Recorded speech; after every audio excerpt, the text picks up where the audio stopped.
de la educación al trabajo. ¿Cómo vamos a llegar?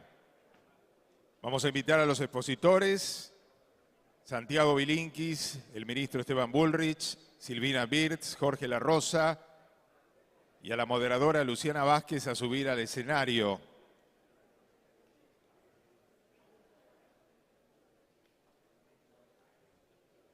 Y mientras lo hacen, vamos a ir presentando los currículums de todos los participantes de este panel. Santiago Bilinkis es emprendedor y tecnólogo, socio fundador de Quasar Builders, una generadora de empresas tecnológicas. Previamente cofundó y dirigió OfficeNet, es autor del libro Pasaje al Futuro y del blog sobre emprendimiento, riesgo y recompensa. Es economista por la Universidad de San Andrés. Esteban Bullrich es el ministro de Educación y Deportes de la Nación desde el año 2015. Fue diputado de la Nación entre 2005 y 2010 y ministro de Educación de la Ciudad Autónoma de Buenos Aires entre 2010 y 2015. Es licenciado en Sistemas por la Universidad KS y realizó un MBA en la Escuela Kellogg de la Universidad de Northwestern, Estados Unidos. Fue becario de la Fundación Eisenhower Fellowships. Silvina Birz, secretaria de Ciencia, Tecnología y Políticas Educativas de la Municipalidad de La Matanza, investigadora del CONICET y profesora titular de la Universidad de San Martín. Fue directora general ejecutiva del programa Conectar Igualdad, directora general de Cultura y Educación de la provincia de Buenos Aires y directora de la Escuela de Educación de la Universidad de San Andrés. Es doctora en Educación por la Universidad de Buenos Aires. Jorge La Rosa es miembro del Consejo Directivo de ACDE, Consejo Asesor de RAP, Foro de Convergencia Empresarial, entre otros, en temas de educación y trabajo inclusivo. Anteriormente fue presidente de DAO para Región Sur de Latinoamérica. Es ingeniero agrónomo por la Universidad Nacional del Sur, Bahía Blanca, con estudios de educación ejecutiva en Indiana University. Y Luciana Vázquez es periodista, analista especializada en educación, escribe en diario La Nación, conduce las conversaciones educativas, columnista de No Somos Nadie en La Metro, conductora de Charlemos en Nacional, autora de La Educación de los que Influyen, editado por Sudamericana. Cubre cumbres educativas globales, Dubái, Qatar, y entrevista a referentes educativos de todo el mundo. Fue redactora de Correo Canadiense en Canadá y jefa de suplementos de Infobae. También fue becaria de investigación, profesora en letras, periodismo y Executive Master en Business Administration del IAE. Vamos a comenzar el panel entonces, presentados los expositores, presentada la moderadora. ¿Cómo va a ser la dinámica? Les pedimos que presten mucha atención. El panel va a iniciarse con un momento interactivo a través de la participación en la nube de palabras. Allí en pantalla van viendo también los pasos. Así que lo que tenemos que hacer es abrir la aplicación, la app del coloquio en sus celulares y hacer un clic en la alarma que visualizan en sus pantallas, donde dice participa en la nube de palabras. Al cliquear, a continuación se les redirigirá a la pregunta de la nube. Allí voten la cantidad de palabras que deseen y luego presionen la opción enviar. Repasamos entonces, abrimos la aplicación en los celulares, hacemos un clic en la alarma que se visualiza allí en la pantalla, en la cual se lee participar en la nube de palabras, y allí nos redirige a la pregunta de la nube. Bien. Votamos la cantidad de palabras que deseamos votar. Y luego presionamos enviar.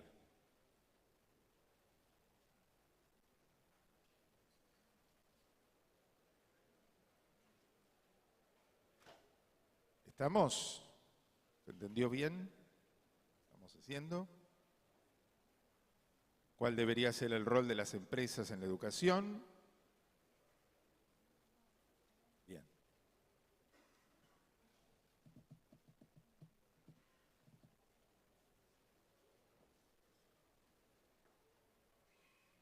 Entonces, ahora sí, vamos a dar comienzo al panel con los expositores y con Luciana Vázquez. Muy buenos días a todos.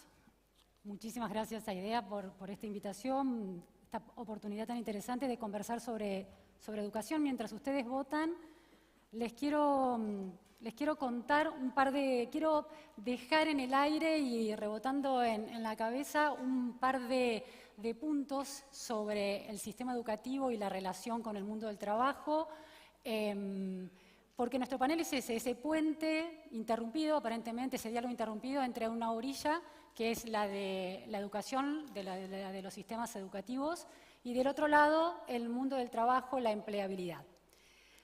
Hay un mito, y se los voy a derribar.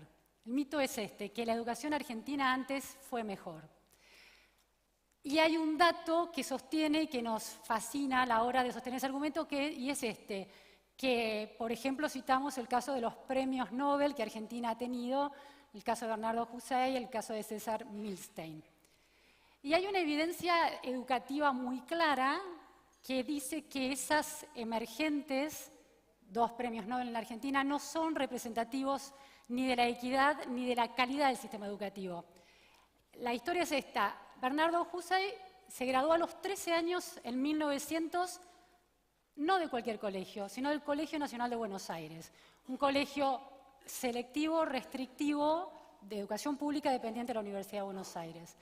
César Milstein entró al secundario a fines de la década del 30, estaba terminando la década del 30, un colegio nacional de Bahía Blanca, no un colegio dependiente de la Universidad de Buenos Aires, pero un colegio nacional.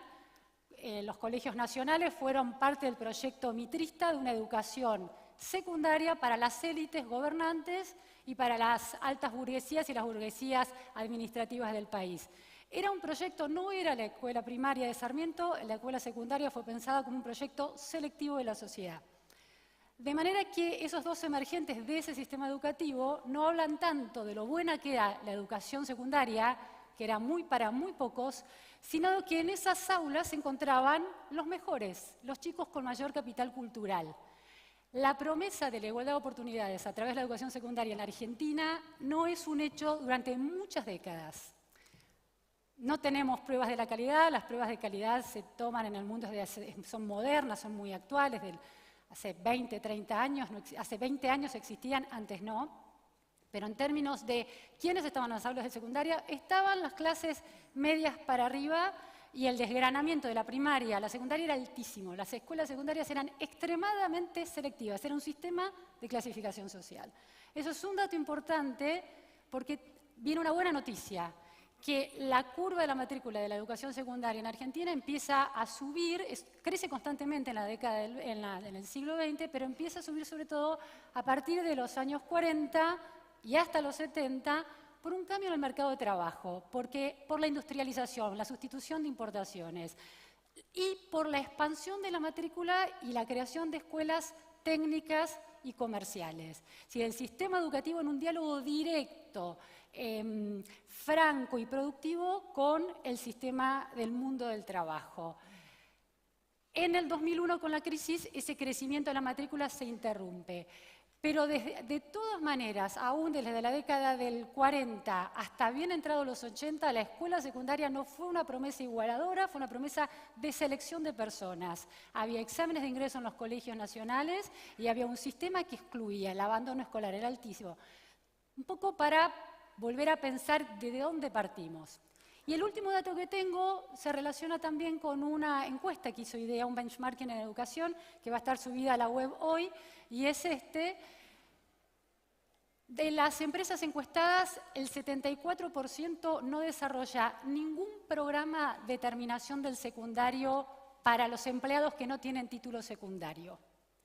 En la Argentina hay 16 millones de personas mayores de 20 años que no tienen título secundario. 16 millones de personas que no tienen un título, que no pueden ir a pedir un trabajo, porque muchas empresas piden título secundario, y además, después sabemos que ese título secundario no es garantía ya de conocimiento adquirido. Pero claramente no tiene el título. Y las empresas, el 74%, no desarrolla programas para que sus empleados, que no tengan, aquellos que no los tengan, terminen el título secundario. Quiero que estas cifras estén en sus cabezas, las retomaremos en algún momento en esta conversación, pero me parece que es un contexto más dilemático para empezar a revisar con los pies sobre la tierra esa relación entre el mundo del trabajo que vuelve a cambiar, como cambió en la década de 40 hasta los años 70, y que le implica otro tipo de preguntas al sistema educativo.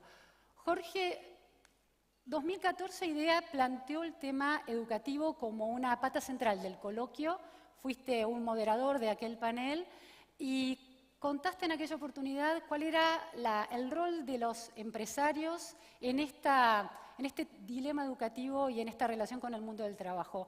¿Cuál es ese balance? ¿Cuál es ese rol y cuál es ese balance después de 2 años transcurridos? Bueno, el rol continúa siendo el mismo, ¿no es cierto? Yo creo que aún hoy hay empresarios que dicen, bueno, ¿y yo por qué me tengo que involucrar en la educación? Yo pago mis impuestos, genero bienes y servicios de calidad, tengo a mi gente, la capacito, soy un ciudadano responsable. Esto es un tema de Estado, yo no tengo que estar involucrado en esto, pero gracias a Dios la mayoría pensamos que podemos ser un agente que ayude a un cambio en la educación, porque la educación, si vas a las bases, yo me preguntaba estos días en preparación del panel, sabiendo que alguna de estas preguntas iba a venir y no quería estar enlatado, ¿no? Y yo porque he apoyado educación como presidente y como directivo y sigo apoyándola. Y la respuesta la encuentro en la esencia de la educación. La educación es un derecho, el Estado tiene que proveernos educación a todos, pero es un bien común y como tal es mío y yo lo tengo que defender y yo tengo que hacer algo. Entonces, gracias a Dios, la mayor cantidad de empresarios está volcándose a apoyar la educación de algún modo u otro.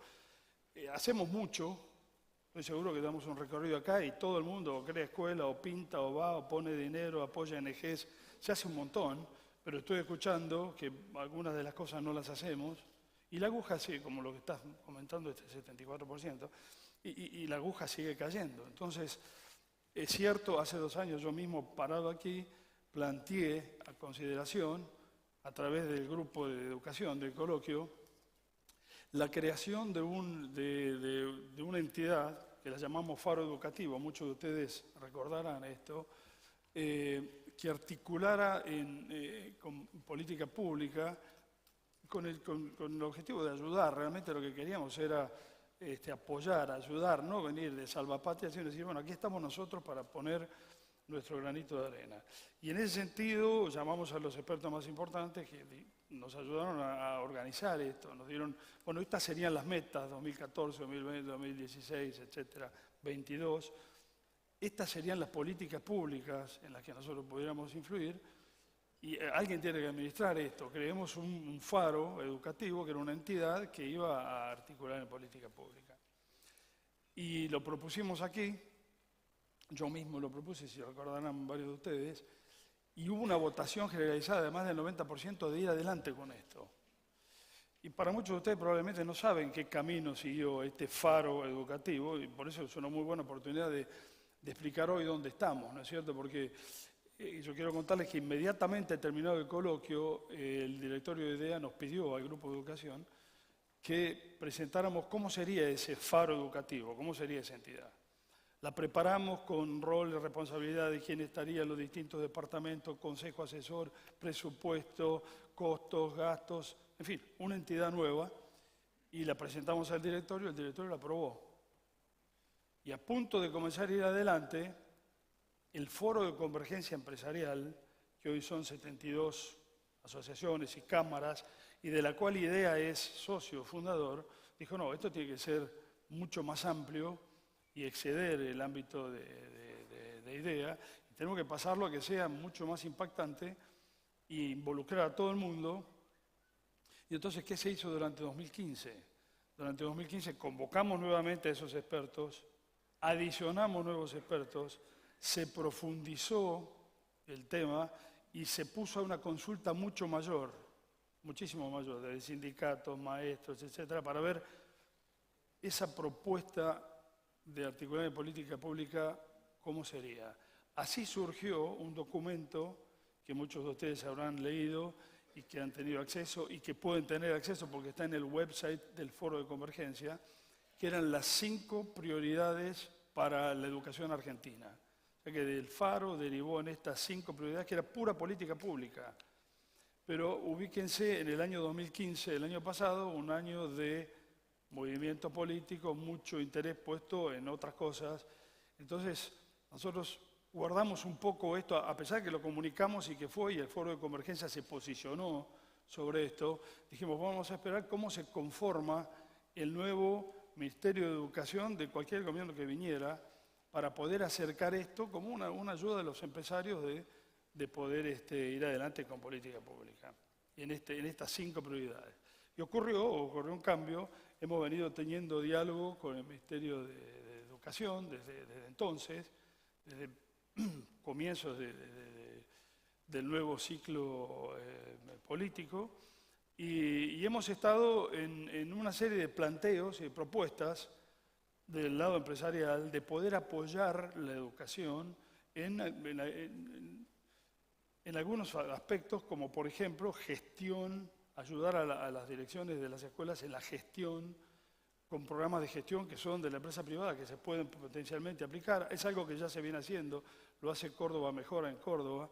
Dijimos, podemos ayudar en la jornada extendida y pusimos a disposición, aquí el ministro está y puede corroborarlo, nuestra voluntad, nuestro interés y las potenciales ayudas que pudiéramos hacer. Pero en este periodo de comienzo de este año, también el Ministerio estuvo haciendo una serie de movimientos, acuerdos, el acuerdo de Ponomarca, el compromiso por la educación, que se lanzó, el presidente de Macri lo presentó, espero no sacarte tu speech, Esteban, pero del lado de los empresarios, este compromiso por la educación, que hoy estamos involucrados en la etapa consultativa, en la etapa de consulta, en la etapa de consenso, va a derivar según el plan, en acciones como nada. Esto es bien abierto, está participando no solamente los empresarios, sino una serie de actores sociales para el entramado de la sociedad que tiene que sostener los planes de educación. Y estamos listos. Nosotros estamos dando inputs sobre cuáles serían esas líneas que nosotros creemos y consideramos que tienen que ir a política pública. El empresariado puede hacer muchísimo desde el punto de vista social, no solamente en empleo, sino también, obviamente va a derivar en empleo, que es lo que necesitamos. Cuando Ignacio abría el coloquio diciendo que el gran problema hoy es la pobreza y la falta de trabajo, y cuando por otro lado escuchamos cuando se hacen proyecciones al 2020 sobre necesidades de capacidades, que hay empresas que no consiguen las disciplinas o las capacidades técnicas que hoy se necesitan, y del otro lado hay gente que está buscando trabajo y no la consigue, quiere decir que hay una desconexión no conversa el mundo de educación con el mundo de trabajo, y nosotros podemos ayudar en eso. Nosotros podemos ser una gente que ayude con inputs, que en los contenidos, en la forma, no solamente la parte soft, que tanto se habla ahora de las socioemocionales y demás, sino la parte básica técnica, ¿no es cierto? Entonces, tu pregunta, ¿a dónde derivó aquel 2014? Faro al Foro. Foro, 5 prioridades de la educación argentina. Hoy en manos del Ministerio de Educación, con toda nuestra voluntad de ayudar y de poder ir adelante con programas que apoyen la educación. Gracias, Jorge. La nube nos va a mostrar, como resultado de las respuestas que ustedes han estado eligiendo, cliqueando, una tendencia en cuanto a cuál debería ser ese rol del empresariado en el tema educativo. ¿Podemos ver la primer nube que queda conformada? ¿Se puede? ¿No se puede? ¿No está lista? Un minuto, bueno. Vamos a aprovechar. Entonces, me interesó que comentaste, quiero sintetizar tu respuesta en, según entendí, el poder de instalar agendas, consensuar temas, consensuar un diagnóstico sobre la educación y llegar a establecer una serie de metas, eso conversado con los académicos, para contribuir como input a la elaboración de políticas públicas que logren de alguna manera cambiar ese destino educativo. ¿Es así? Perfecto, pero qué capacidad de síntesis. Espectacular. Bueno, mientras esperamos la nube, allí está, a ver, acá la tengo. Desarrollo de talento se destaca muchísimo. Pasantías, empleabilidad es otra palabra que se destaca. Es interesante, vamos a retomar después esta nube para ver cómo va evolucionando nuestra manera de ver este problema. Pero desarrollo de talentos, que es algo que las compañías hacen con su gente y su formación adentro de las compañías como responsabilidad directa, está presente y la empleabilidad también. Santiago, tengo una pregunta para vos en tu rol de emprendedor y tecnólogo, esta mirada analítica desde afuera de los sistemas educativos, cruzándolos con el mundo del conocimiento. ¿Qué debería aportar el sistema educativo o cómo debería transformarse para que ese diálogo interrumpido se restablezca? Me voy a parar porque es raro hablar sin estar apoyado y el único que llega al piso desde estas banquetas tan altas es Esteban. Tengo una pequeña presentación que querría compartir con ustedes. Antes que nada, quisiera agradecer a IDEA esta segunda oportunidad de hablarles. Es un lujo estar frente a ustedes y acompañado de este increíble panel. Así que gracias a Sergio, a Ignacio, a Javier Goñi por esta nueva oportunidad. En definitiva, estamos hablando de educación y casi con seguridad en el panel se va a hablar de educación inicial, primaria, secundaria, universitaria. O sea, básicamente concebimos la educación como algo que sucede más o menos entre los 5 y los 25 años. Yo no vengo a hablarles de los jóvenes, vengo a hablarles de ustedes y de su gente.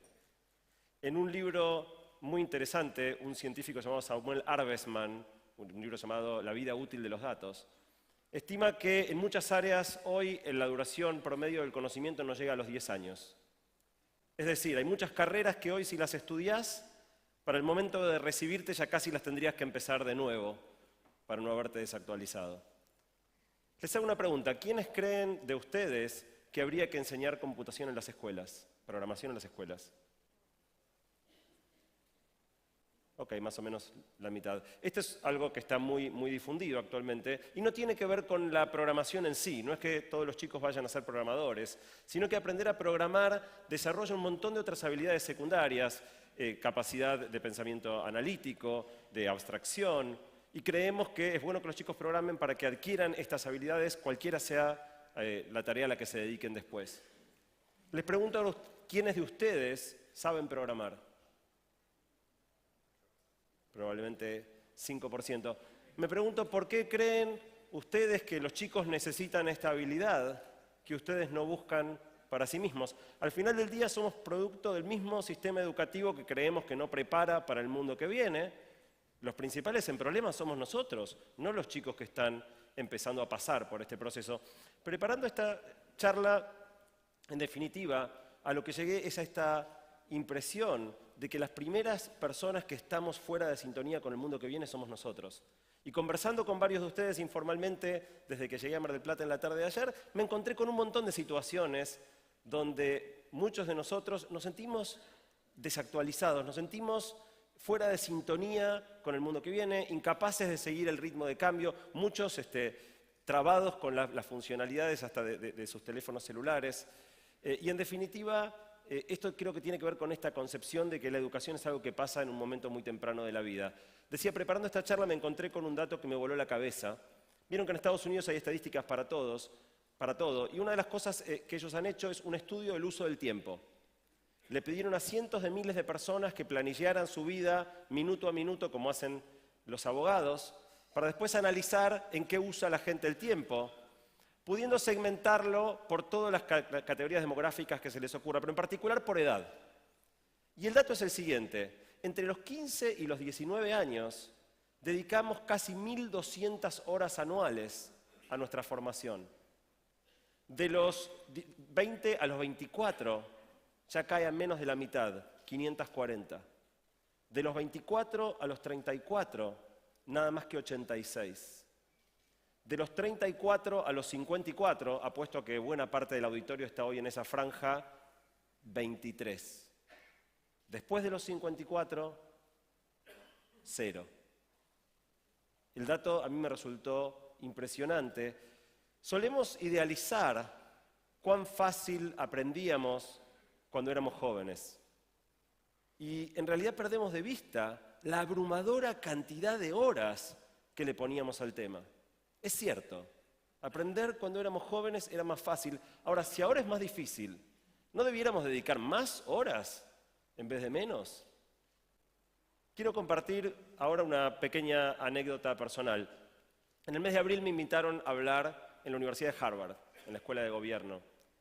Y a mí me hubiera encantado estudiar ahí, pero por cómo se dio mi vida, yo recién graduado de la universidad, fundé OfficeNet y empezó mi compañía a crecer. Y la realidad es que nunca pude irme, a pesar de que, si me hubieran preguntado, mi sueño era estudiar en un lugar como Harvard, MIT o Stanford. Entonces, cuando tuve oportunidad de dar esa charla ahí, empecé diciendo la verdad que a mí me da un gran orgullo estar acá porque a mí me hubiera encantado poder estudiar acá, pero no pude hacerlo. Y cuando terminé de dar la charla, se me acerca un estudiante argentino y me dice, ¿y por qué no estudias en Harvard? Yo ensayé las excusas de rigor, bueno, estoy casado, tengo 3 chicos, el laburo. Me dice, no, pero online. Opa. Esa noche me encontré con otro amigo que es médico y trabaja en el hospital de Harvard y en el Massachusetts General Hospital, y me contó que la manera de ejercer la medicina en Harvard es atender pacientes 2 semanas y destinar 1 a investigación y actualización. Atender 2 semanas y 1 a investigación y actualización. Y me cayó la ficha. Volví y decidí cambiar mi vida. Decidí que a partir de ahora y hasta el día que me muera, yo los viernes a la mañana estudio en Harvard. Empecé a estudiar computación científica, programación, y cuando me pongo un poco más canchero, mi meta es poder decir que los viernes a la mañana estudio en Harvard y los viernes a la tarde estudio en Stanford. Porque se puede. En definitiva, hoy tenemos esa absurda oportunidad con esta cantidad enorme de conocimiento disponible a nuestro alcance. En definitiva, lo que quiero proponerles es una idea loca e imprescindible. En un mundo que cambiaba lento, destinar el 100% del tiempo durante el 20% de la vida, de los 5 a los 25, a aprender y después prácticamente nada, funcionaba. Uno aprendía temprano y aplicaba el resto de la vida aquello que aprendió, enriquecido por cierta experiencia que uno adquiría con la práctica. En un mundo que cambia rápido, ese modelo no sirve más. De alguna manera, mi propuesta es pasar de 100% del tiempo durante el 20% de la vida a 20% del tiempo durante el 100% de la vida. Un día por semana, desde acá y hasta que nos muramos. En definitiva, es un cambio profundo en la manera en la que encaramos nuestra propia formación, pero eso es de alguna manera en el plano individual. Eso es lo que yo les propongo a ustedes, pero también les quiero hablar de su gente. Hoy en día, todas las compañías plantean que quieren ser innovadoras, organizan hackatones, plataformas de innovación, plataformas de colaboración abierta, pero ¿cuán innovadoras pueden ser las organizaciones cuando la mayoría de la gente que las compone está tan desactualizada y tan fuera de sintonía con el mundo que viene como estamos la mayoría de nosotros acá? En definitiva, esto no se agota con destinar un día nuestro de la semana a actualizarnos. Necesitamos que todos entren en esta gimnasia permanente de actualización. Si no, ¿qué hacemos? ¿Vamos jubilando a la gente cada vez más y más temprano? ¿Reemplazamos siempre a nuestros empleados por gente más y más joven, recién salida, que sí entienda mejor toda esta locura de las redes sociales y Snapchat y esto y aquello y las cosas que van apareciendo nuevas? No, la tendencia es la contraria.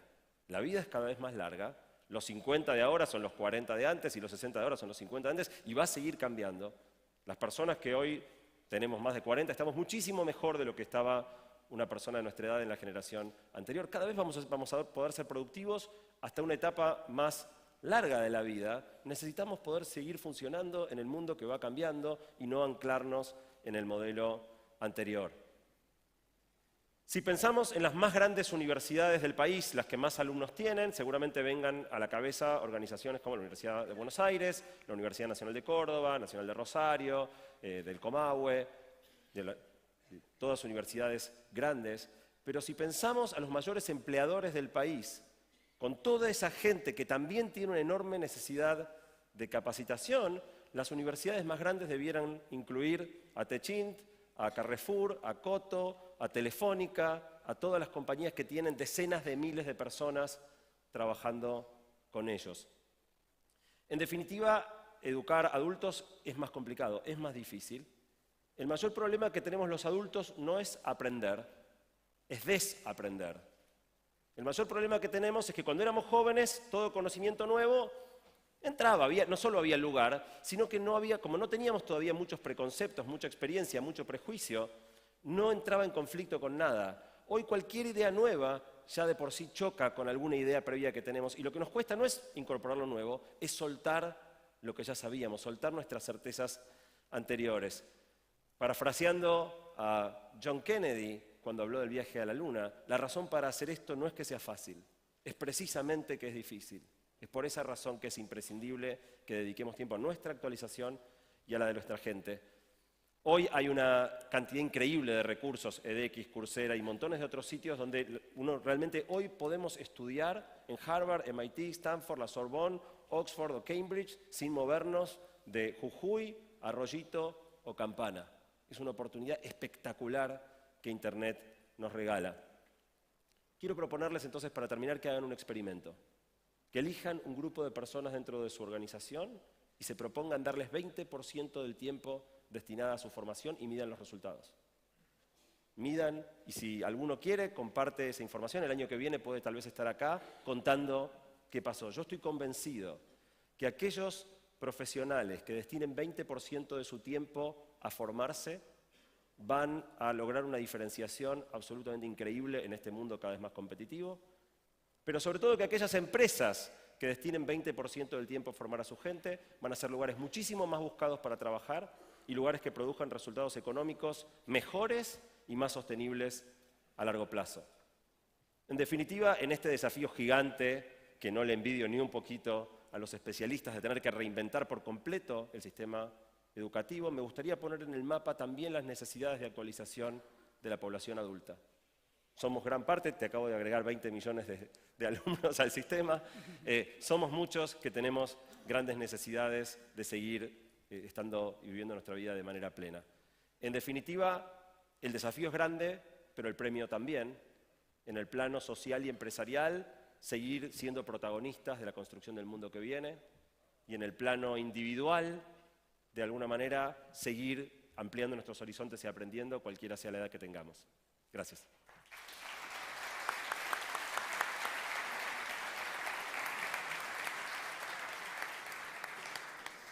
Santiago Silvina amplió los alcances de una educación donde el Estado también tendría algún rol, que por ahí lo podemos seguir pensando, a la vida adulta, ¿no? Más allá del sistema de educación formal tal como lo conocemos hoy.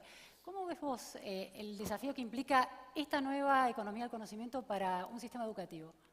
Bueno, yo me voy a parar, igual que Santiago, porque el único que llega sigue siendo Esteban, así que, bueno, a ver, hay dos grandes desafíos. Me parece que uno es garantizar en el país igualdad de oportunidades para todos, con conocimientos socialmente significativos.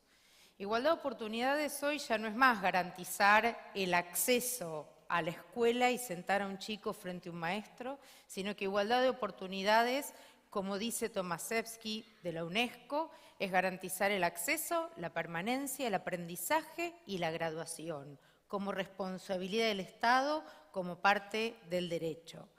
Y por otro lado, este aprendizaje tiene que ver con estos conocimientos socialmente significativos. Es decir, ya no se trata más de dar información enciclopédica, de aprender contenidos que se olvidan a los pocos meses de haber sido estudiados, sino de formar en los 4 pilares que señala Delors en la educación encierra un tesoro, que son aprender a aprender, aprender a hacer, aprender a vivir juntos y aprender a ser, con 4 tipos de alfabetización, que son la alfabetización tradicional del siglo XIX, la comprensión de textos complejos, pero también la producción de textos complejos, el aprendizaje de idiomas de segundas lenguas y también de aprendizajes de lenguas artísticas, la alfabetización en matemática, la alfabetización científica y algo que vino surgiendo todo el tiempo en el panel, lo planteó ya Ricardo Lagos, hoy lo planteó también Sergio Kaufman,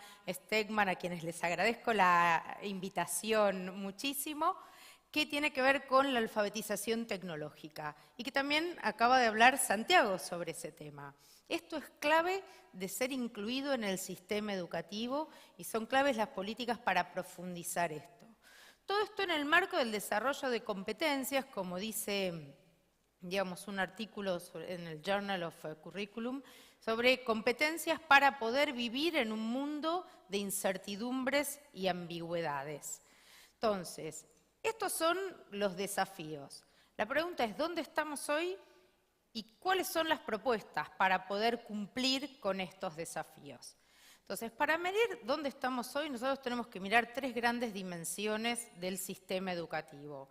Por un lado, lo que se denomina el rendimiento interno del sistema educativo, que tiene que ver con las tasas de escolarización, con las tasas de repitencia, con las tasas de deserción y con las tasas de graduación como indicadores de resultado. Después están los indicadores de progreso, ¿sí?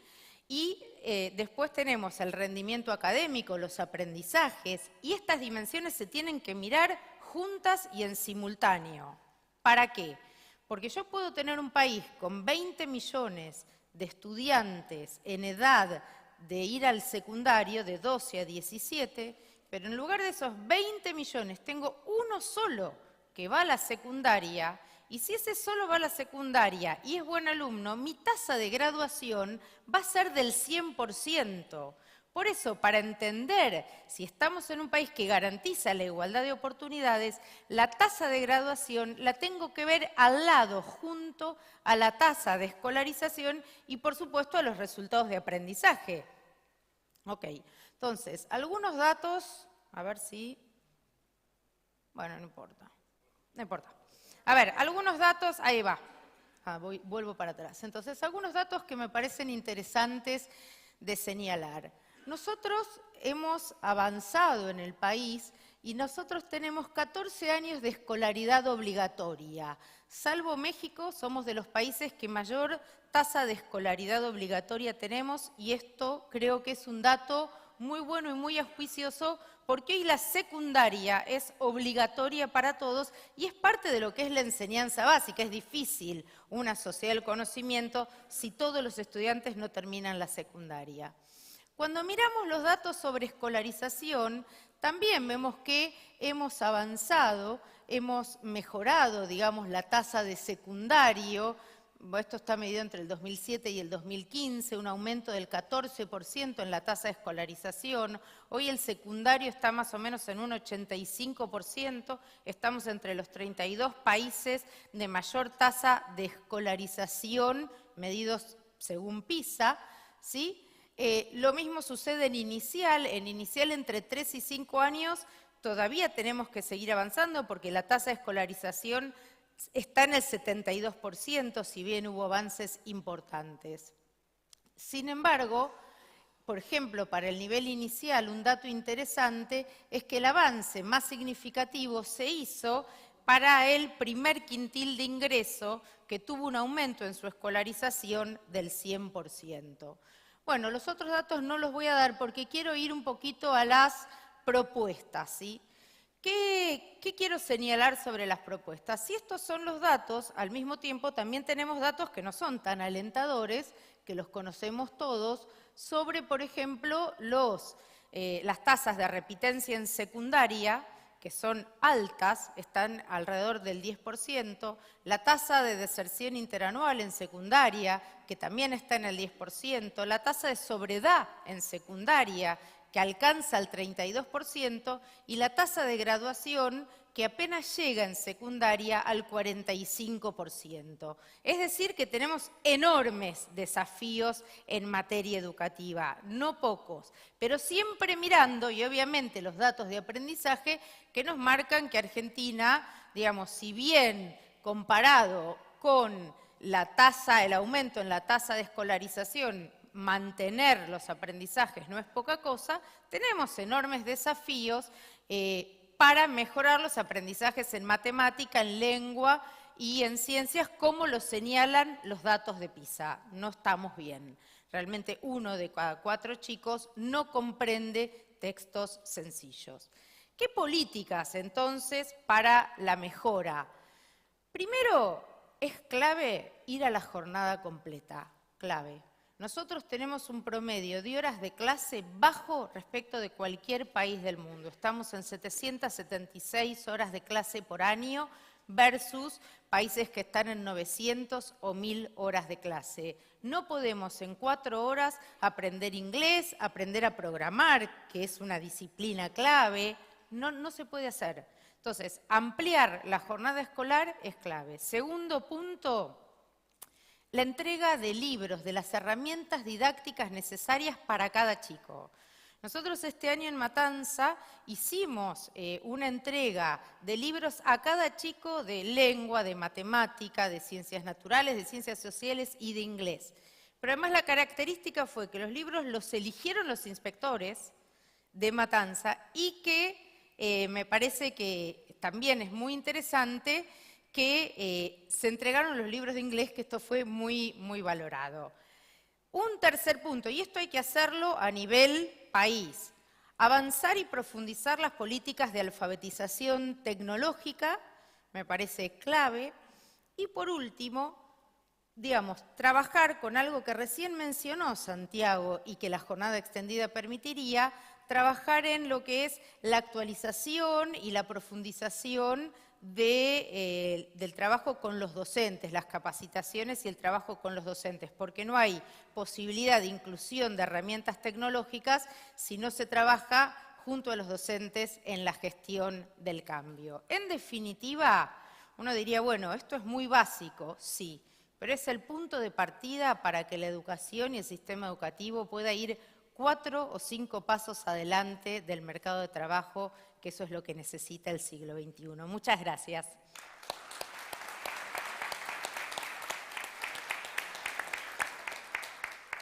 Esteban, 5 años de gestión en educación, 6 años de gestión en educación de la Ciudad de Buenos Aires, ahora Ministerio de Educación Nacional. ¿Cómo ves? ¿Cuáles son los desafíos para lograr sortear este río que hay entre la educación y el trabajo? Bueno, me voy a parar, aunque llegue al piso del banco. Ayer el presidente decía, ¿por qué no transportamos un año para atrás? ¿No? Y pensamos dónde estábamos en octubre. Se me hizo fácil porque tenía que leer nomás acá, Esteban Bullrich, ministro de Educación del Gobierno de la Ciudad de Buenos Aires. No, por suerte cambiamos. Así que a Idea le digo que ahora soy ministro nacional. La verdad es que después de Santiago uno se entusiasma, ¿no? Pero después la escucha Silvina y ve los desafíos y pensé, si en vez de agua tenía un whisky, por ahí estaba mejor. Los desafíos son los que están planteando Santiago y Silvina, que es un mundo que nos reclama, muchachos, tenemos que mover más el cerebro.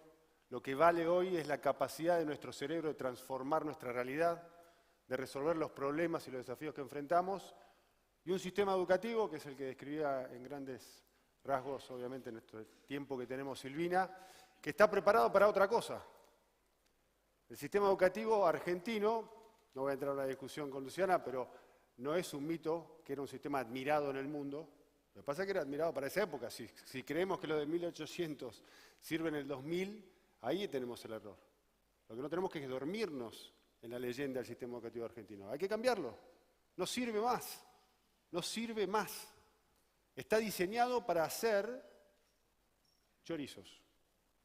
Una máquina de hacer chorizos. Todos iguales. ¿Por qué? Porque así se diseñó el sistema educativo. Se diseñó para tener empleados en empresas que repetían una tarea todo el día. Que usaban el músculo, no el cerebro. y nunca lo cambiamos. Yo uso una imagen que es, en vez de seguir modificando el automóvil, lo veo a Hernán Dietrich ahí, agarramos un Volkswagen Escarabajo y lo hicimos un Passat. Y podemos transformarlo en algo mejor quizás, pero va a seguir siendo un auto con 4 ruedas. Lo que necesitamos es una nave espacial, otra dimensión, otro desafío. Ese es el desafío que tenemos. Y digo tenemos porque más allá de que soy el principal responsable, soy el responsable de la educación en la Argentina, el desafío es de todos. Y no le podemos tirar el fardo de la educación y formación de nuestra gente a las maestras y maestros de la Argentina. No es de ellos la responsabilidad, es de todos. Santiago, ya tenemos esos 20 millones de estudiantes. Está por ahí Gabriel Sanchezini, que está dirigiendo el INET, y estamos trabajando con muchos de ustedes en multiplicar la transformación de gente que ha quedado fuera del mercado laboral para que se reinserte en el mercado laboral. Porque es clave. Hoy el sistema educativo tiene que ser para todos. Por eso necesitamos el compromiso de todos, pero compromiso en serio. Una vez escuché una imagen a un americano que me encantó, ¿sí? Para diferenciar compromisos, ¿no? Acá arriba en el desayuno había huevos revueltos y había panceta. En ese desayuno, la gallina se comprometió, puso huevos. Pero el que verdaderamente se comprometió fue el cerdo. ¿No? Nosotros queremos el compromiso del cerdo en la educación. Queremos compromiso en serio. Planteaban ahí algunos temas. Yo quiero sentir la presión de ustedes por hacer lo que me están pidiendo. Tenemos que ir a la jornada extendida, absolutamente, basta. No hay más discusión. Era un gran objetivo que había puesto el kirchnerismo en la Ley de Financiamiento Educativo, que no cumplimos. Había puesto el 30% para el 2010. No estamos cercanos al 10%. 10%, una sola de cada 10 escuelas tiene en el país jornada extendida. Ya no alcanza el 30%, tenemos que ir al 100%. Tenemos que hacerlo progresivamente, porque necesitamos recursos. No se trata de agregar más horas de lo mismo, no más horas de hacer chorizos. Se trata de agregar más horas que desarrollen las competencias y habilidades del siglo XXI. Porque para hacer lo que quiere hacer Santiago, necesitamos un sistema educativo primario distinto. Yo hice cursos online en Princeton, ni Harvard ni Stanford. Quería probar lo que era. Demanda tiempo, pero demanda comprensión lectora. Y lo dijo Silvina. 1 de cada 4 comprende textos simples. Si vamos a textos complejos, la comprensión es menor. Entonces no le estamos dando la capacidad, aunque quiera a ese adulto, de formarse online. No le damos la autonomía. Lo decíamos este año con el presidente, no le damos la independencia. A 200 años del 9 de julio de 1816. No tienen la independencia y eso es pobreza. Eso es pobreza. Pobreza es no poder elegir. Piensen esto. 50% de los jóvenes no termina el secundario. ¿Es casual que 50% de los menores de 18 años estén en la pobreza? Eso es pobreza. Es tener la riqueza al alcance de la mano de poder elegir la universidad que vos quieras gratis y no poder hacerlo porque la escuela no te enseñó a leer. Eso es pobreza. Y no lo resolvemos con un plan social esa pobreza. El índice de pobreza es simplemente cuántos alcanzan un determinado monto de dinero. Aunque le demos la plata a todos para que todos lleguen a ese monto de dinero, no resolvimos la pobreza. No se resuelve tirando plata a este problema. Por eso el compromiso del chancho. El compromiso tiene que ser mayor. Al final del día la plata no duele tanto. Duele el tiempo. Duele el tiempo que le dedicamos a esto. Tenemos que tener un sistema absolutamente diferente. En la primaria, en el jardín, como dijo Silvina, tenemos que todos tienen que tener acceso, no los del primer quintil, todos 3, 4 y 5 años. Hay una ley que se está discutiendo, lo hicimos en la ciudad cuando el presidente era jefe de gobierno, lo vamos a hacer a nivel país, vamos a construir los jardines de infantes, todos a la escuela a los 3 años. Primario tiene que sí o sí enseñar comprensión lectora, elaboración de textos, expresión oral y escrita, las 4 operaciones básicas de matemática y nociones de geometría. Si no tenés ese paquete, no te miento, no te paso a la secundaria. No te miento, no te paso a la secundaria. Te ayudo a que lo aprendas porque todos pueden aprenderlo. Y en la secundaria vamos a desarrollar talentos.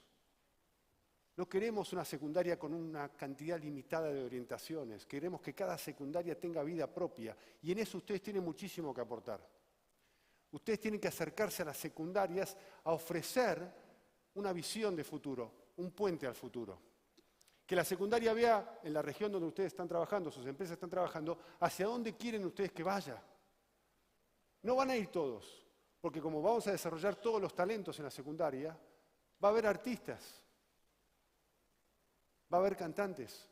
Está mi mujer acá, tenemos 5 hijos, de 14 a 2 años. Como digo, siempre es una especie de experimento pedagógico en sí mismo. La mayor le gusta, quiere ser veterinaria. La segunda canta, espectacular. Ojalá nos hagamos unos mangos con eso, porque la política honesta es jodida. El cuarto le encanta dibujar. Mismos padres, hermanos, se ven. Tienen distintos talentos y distintos gustos. Y el sistema secundario no se adaptó a eso. No se adaptó a la diversidad que planteaba recién Santiago. Y lo tenemos que adaptar. Rápidamente, no hay tiempo que perder. Ese es el acuerdo de Purmamarca más profundo. La conciencia y la concientización de todas las provincias, y para mí fue un honor ser parte de ese trabajo, que está llevando a que todos los secundarios del país revisen la forma en que estamos enseñando. Porque hoy la escuela no solamente expulsó a la mitad, muchas veces es impermeable al reingreso. Y eso es lo que tenemos que cambiar. Ese es el gran desafío que tenemos y en ese desafío necesitamos el compromiso del cerdo. Muchas gracias.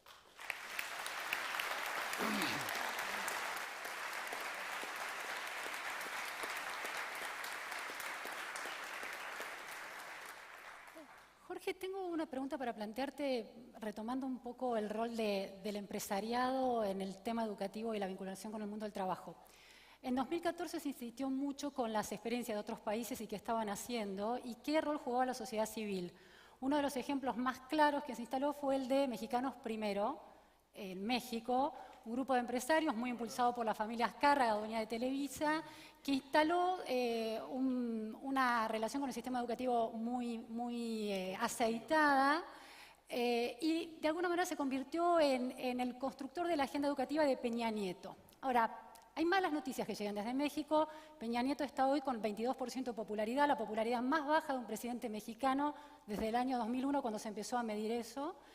Y la gestión educativa es evaluada como mala o muy mala por el 54% de la población.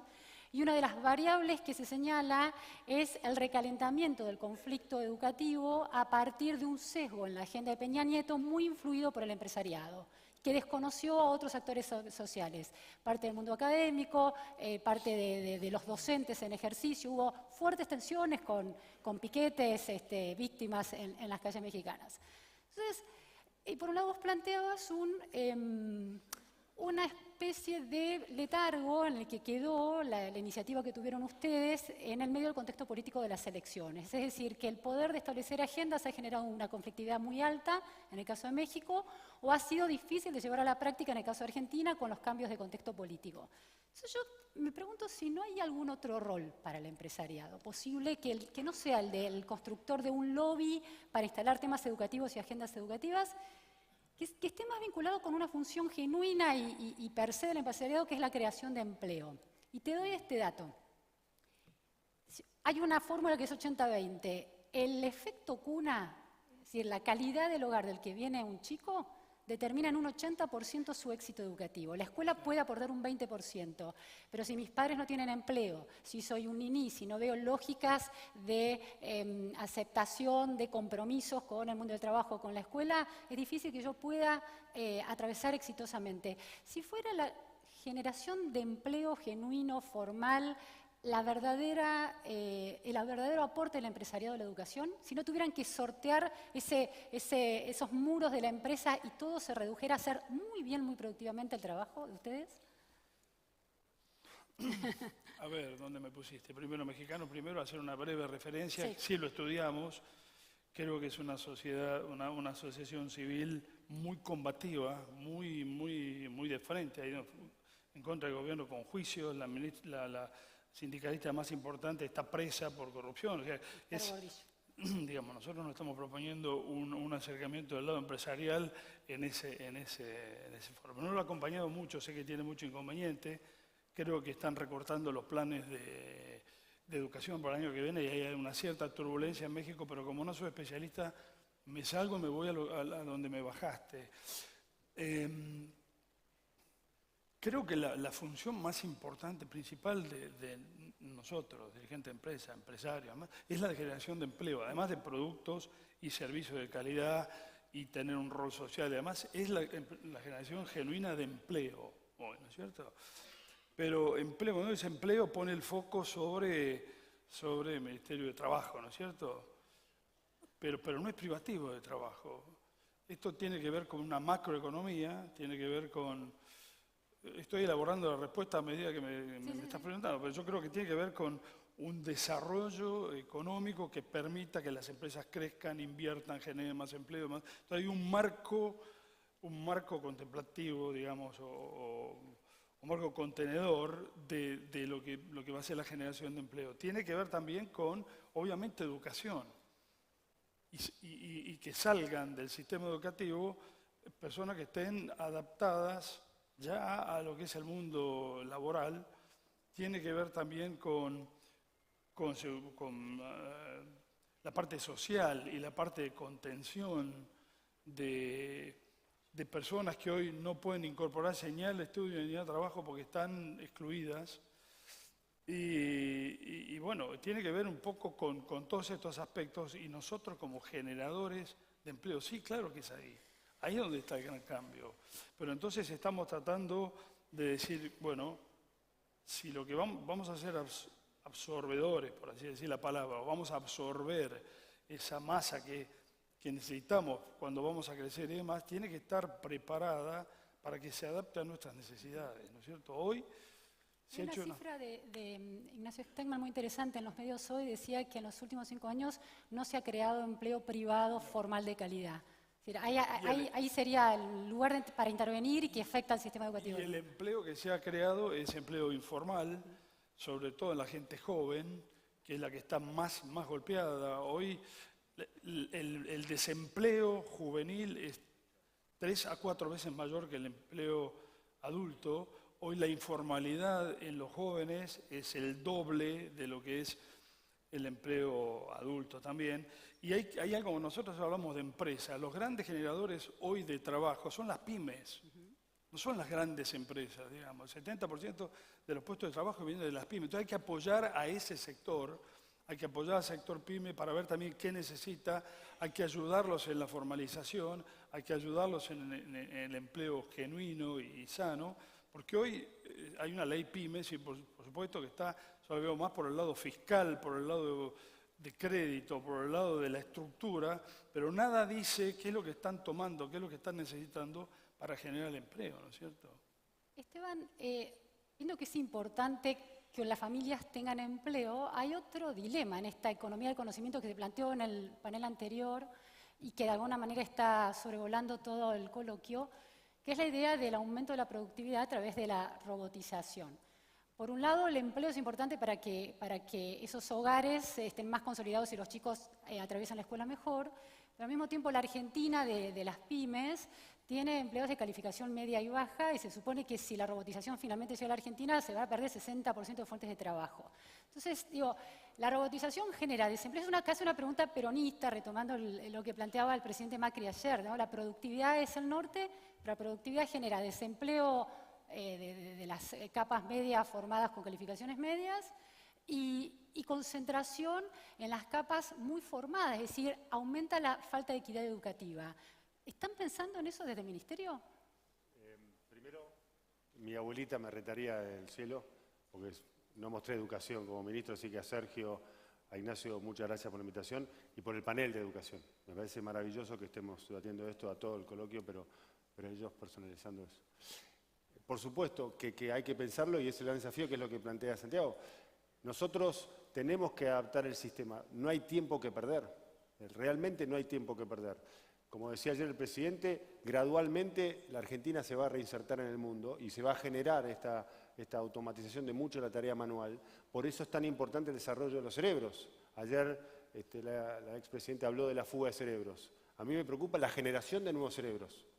Nosotros tenemos que generar nuevos cerebros. Esto que planteaba Santiago, y como decía Santiago, vos planteabas, no voy a entrar en discusión de cifras, pero 15, 16 millones, 10 millones, lo que sea, de adultos que no tienen secundario, ellos están incapacitados hoy. Por eso también es tan importante esto que planteaste, de las empresas involucrándose, lo hicimos en la ciudad con el terminar la secundaria, involucrar a las empresas en que sus empleados terminen el secundario. Porque así de esa manera le aumentan la capacidad de transformarse en forma autónoma.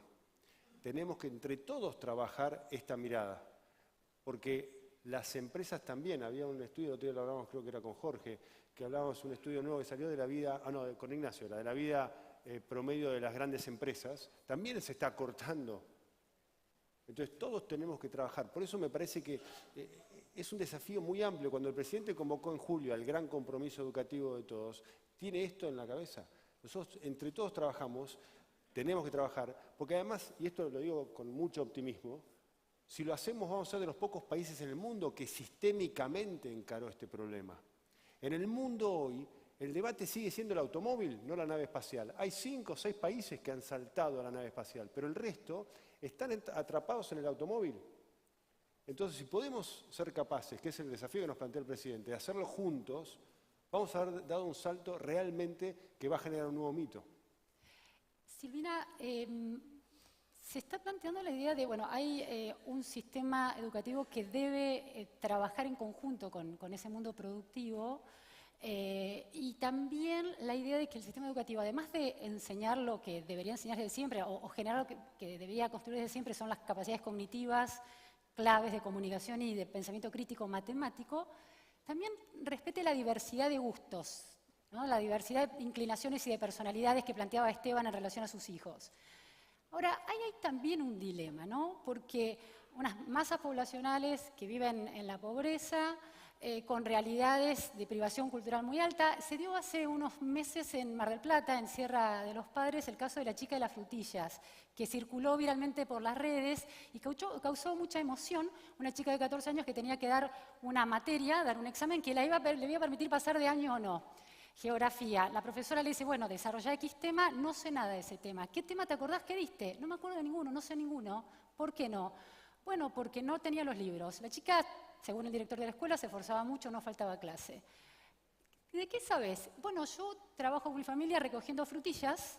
Entonces, bueno, contame de la industria, el sector productivo de las frutillas. ¿Y qué más sabes? De Bolivia, bueno, contame de Bolivia. Entonces, la chica escribió 3 páginas en letra impecable, casi sin error de ortografía, esa historia. Generó mucha emoción. Ahora, esa historia tiene mucha emoción porque, bueno, una maestra, un profesor había sabido reconocer la diversidad en ese ser humano y había aprovechado eso para, de alguna manera, reconocer que aportaba algo educativamente. Ahora, esa no es la educación que desde la ciudad las capas medias y altas están pensando para sus hijos. Es decir, los mandamos a inglés, a alemán, a francés, a programación, a baile, además de escuelas con doble jornada. Entonces, no al reconocer la diversidad de los sectores populares, como puede ser La Matanza, el partido más grande del país, casi 2 millones de habitantes, 40% de población que no tiene cloaca, endémico, no lo han logrado cambiar las series de gobiernos peronistas. No, es decir, ¿cómo hacemos para no generar 2 velocidades y una sociedad desigual, segmentada, de una educación para los pobres que reconoce su esfuerzo, pero no les exige y no les ofrece otro tipo de capital cultural, y la educación de las capas medias y altas que están pensando en otro universo cultural? Porque a las capas pobres le estaríamos quitando flexibilidad también para moverse por el mundo. ¿Cómo hacer eso? 2 cosas, digamos. Primero, una nota a pie. Sí. Que es que, digamos, tiene que ver con que la educación de las élites en Argentina no tiene, y esto me parece importante, los resultados esperados para la educación de las élites en otras partes del mundo. Si comparamos los resultados de los sectores pobres de Estados Unidos, nuestras élites en PISA tienen resultados similares, ¿no? Entonces, punto 1, el problema es para todos. Ahora, hay distintos tipos de problemas y ahora vuelvo a tu inquietud inicial. Hay un punto que tiene que ver con condiciones necesarias. Yo dije rendimiento interno, rendimiento académico, aprendizaje y condiciones necesarias. Es muy difícil para una maestra, y ahora sí lo hablo en mi calidad docente, tener 40 minutos para explicar matemática o 80, entonces vos tenés 10 minutos para copiar en el pizarrón, 10 minutos para que el chico escriba en el cuaderno y después recién te podés abocar a enseñar matemática. Si cada estudiante tuviera su libro, como sucede en los países, en Suecia, en Finlandia, en la mayoría, digamos, de los países, en Chile, y en algunas jurisdicciones también de la Argentina, pero no en todas, uno podría empezar a enseñar desde otro lugar y desde otro lugar curricular, porque los libros que hay hoy en el mercado son en general, digamos, uno puede gustarle más una editorial que otra, pero son buenas propuestas. Y lo mismo sucede con el trabajo con la tecnología, tanto en primaria como en secundaria. Entonces, garantizar las condiciones, o sea, en ese sentido, Conectar Igualdad avanzó y ahora se seguirá profundizando porque no es un programa que se termine. Y también vale la pena señalar la importancia de continuidad de políticas que dan buenos resultados, que también ayer se dijo en la cena, ¿no? Continuar buenas políticas de Estado.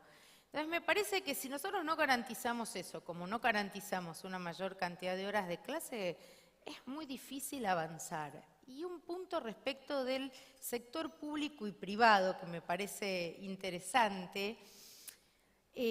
Acá, digamos, en alianza, el sector público y privado tuvo un proyecto que se llamó Escuelas del Bicentenario, que salió como un proyecto merituado y destacado en un libro de Ken Robinson, que se llama Creative Schools, que fue traducido a más de 30 idiomas, y donde aportaron más de 40 empresas de la Argentina, o sea, y que vale la pena destacar porque no fue construcción de agenda, ¿no? También en ese. Pero bueno, un poco la idea es ir a los esenciales y hacer una reforma curricular en secundaria para mí es clave, ¿no? O sea, basta de las 12 materias, de que no sabemos, no está incluido programación, etc. Santiago, planteabas tus cursos que estás estudiando en Harvard ahora, en Stanford, a través del mundo online. Hubo la semana pasada 2 o 3 estudios en Estados Unidos evaluando un poco los resultados del acceso y de los logros de los MOOCs, de los Massive Open Online Courses, como los que estás haciendo. Y se llegó a una conclusión bastante inquietante, que es que, como sucede en general con el sistema educativo, también la educación online amplía la brecha entre los sectores de menos recursos y los sectores más altos recursos y con más capacidad de aprendizaje. Es decir, se benefician más aquellos que ya están muy formados, que saben surfear las redes y que saben pedir ayuda y construcción colaborativa en las redes. Entonces, ese acceso sí le permite a los adultos estar en contacto, pero aumenta las brechas de equidad educativa. ¿Cómo lo ves a eso? Mira, está buena la pregunta porque me das pie para aclarar 2 cosas. A ver. Por un lado, mi propuesta no es estudiar programación, ¿no? O sea, usé el ejemplo de la programación, pero diferentes posiciones o diferentes personas en diferentes lugares tienen que desarrollar diferentes habilidades. Programación es solo un ejemplo. La otra es que también el hecho de que sea online es accesorio. Digo, lo central es cambiar la actitud respecto de nuestra propia formación a lo largo de toda la vida. Creo que hablo de estudiar online como parche porque no existe oferta educativa razonable para los adultos. Gran parte del desafío reinventando el sistema educativo es algo que no tenga la forma de una carrera que empieza y termina después de 5, 4 o ahora se habla de 3 años, me comentaba Esteban el otro día. Romper este modelo de que la educación es algo que empieza en un momento, dura, no sé, 3, 4, 5 años, termina y después, no sé, por ahí a los 2 años volvés a hacer un posgrado. Pensarlo como un proceso continuo. El desafío es gigante. Mientras escuchaba hablar a Esteban pensaba cómo reentrenar a los docentes, ¿no? Porque es imposible hacer lo que tenés en la cabeza con los docentes actuales, Y creo que no hay que descartarlos. El problema es que el primer proceso de reentrenamiento pasa por los docentes. Yo doy muchas charlas en muchos lados y casi siempre mis mensajes son bastante disruptivos y alguna gente se enoja. En el único lugar donde cuando doy charlas siento que debería ir con guardaespaldas es cuando le hablo a equipos docentes, que realmente a veces se enojan a un nivel, son muy reaccionarios, tienen una resistencia al cambio gigante.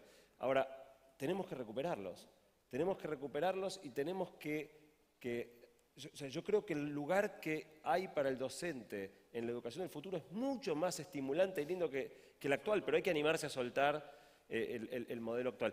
Y la otra dificultad es que además es difícil educar de una manera diferente a la que vos mismo fuiste educado, pero en un mundo que cambia rápido esta va a ser la definición. Los docentes van a estar enseñando de una manera distinta a la que ellos mismos aprendieron.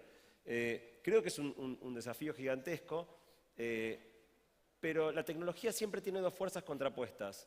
Una es la fuerza de ampliación de brechas y otra es la democratización. O sea, el hecho de que ahora, digamos, es divertido, yo usaba el ejemplo de Harvard. Harvard atrasa. Harvard está pensando en el auto, Harvard no es la nave espacial. Si construimos la nave espacial, los yanquis van a entrar a estudiar online en nuestra oferta educativa. Tenemos la oportunidad, estamos realmente con la posibilidad de ser vanguardia a nivel mundial en ese cambio. Y así como algunas tecnologías pueden ampliar las brechas, el hecho, por ejemplo, de que ahora, en el barrio más humilde de la Argentina, la mayoría de las personas tengan un smartphone, y un smartphone que no es significativamente diferente del smartphone que tiene el tipo más rico del mundo. El teléfono celular de Bill Gates, Carlos Slim, quien sea que lidere el ranking mundial de riqueza, no es diferente al mío y es sutilmente mejor que el de una persona en la zona más pobre de La Matanza. Eso es extraordinario. Eso es extraordinario. Antes era difícil acceder a los libros, hoy los libros pueden estar en PDF en el teléfono de todos los chicos, si tenemos la visión de que así se materialice. Entonces, realmente creo que la tecnología, como siempre, no es ni buena ni mala, depende del uso que le demos. Si usamos la tecnología bien, tenemos la posibilidad de que sea una herramienta de cierre de brechas espectacular. Esteban, ¿querés agregar algo? Amigo, tenemos poco tiempo, pero me parecía muy importante tomar el punto. Hace muy poquito, a fin de septiembre, dimos con el presidente de los primeros premios maestros argentinos a equipos docentes que innovaron, que salieron de ese modelo, que se animaron. Por ejemplo, uno que resolvió el abandono secundario con robótica. Otro que salió en comunidad a buscar a los pibes a la calle y a volver a insertarlos en un ambiente totalmente distinto. Hay ejemplos muy buenos. No hay ninguna duda que tenemos que trabajar con el 1.200.000 docentes que está ahí. El problema es que le estamos tirando el fardo solo a ellos. Por eso les pido ese compromiso. Hay que acercarse a ellos y mostrarles que los queremos acompañar. Imagínense ser docente hoy, que venimos de institutos que son los de Sarmiento, iguales. O sea que tenemos que cambiarlos y los vamos a cambiar. Porque si no, como dice Santiago, estamos formándolos para el siglo XIX en escuelas para escuelas del siglo XXI. Y entras al aula y empezás a enfrentarte a toda la diversidad. A pibes, mi hija de 2 años me agarra el teléfono, me agarra el dedo, lo apoya donde tiene que apoyarlo para que se abra, empieza a buscar sola, 2 años, busca Netflix, encuentra Peppa Pig, los que tienen padres con hijos chiquitos saben de qué estoy hablando, y lo ve, 2 años. Imagínense lo que va a hacer para la pobre maestra, si no la formamos en usar tecnología, manejar a mi hija a los 4 o 5 años. Entonces, tenemos que trabajar distinto, tenemos que formarlos distinto. Para mí, un docente hoy, para los que leyeron el libro, lo van a entender, si no, léanlo, porque realmente aparte es un buen libro. The Martian, es esta historia que después fue película, de un astronauta que se queda en Marte solo y tiene que resolver supervivencia, resolviendo problemas de todo el campo del conocimiento humano. Eso es un maestro hoy. Eso es un maestro hoy. Ese es el maestro de nave espacial. Por eso la imagen de la nave espacial. Como decía, creo que fue Silvina o Luciana, hablaban de la incertidumbre que hoy hay en la escuela, en el futuro. Pero la incertidumbre es una riqueza. Es solamente pobreza la incertidumbre cuando no puedes elegir. Un segundito. Ya se nos acabó el tiempo, ¿no? Bueno, se nos acabó el tiempo para seguir el debate, pero le vamos a pedir a ustedes que vuelvan a abrir esa nube de palabras para volver a contestar esa pregunta, la pregunta de cuál es el rol del empresariado en el tema educativo, y vamos a ver cómo se transformó esa nube desde el principio, el antes y el después, desde el principio de esta conversación a ahora. Vamos a comparar.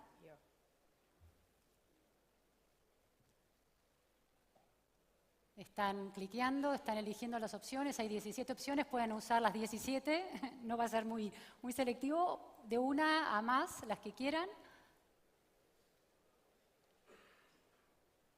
Unos minutos más y vemos.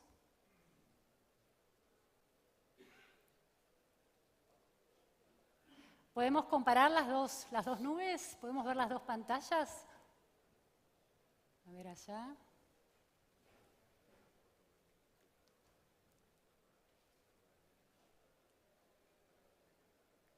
Tenemos el antes y el después.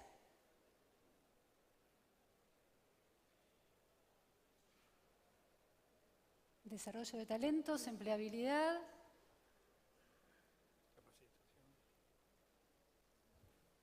Creció la proporción, ¿no? A ver. Desarrollo, creció. ¿Este es el segundo? ¿Esta es la nueva? ¿Se está fijando? ¿La cerramos? ¿La congelamos?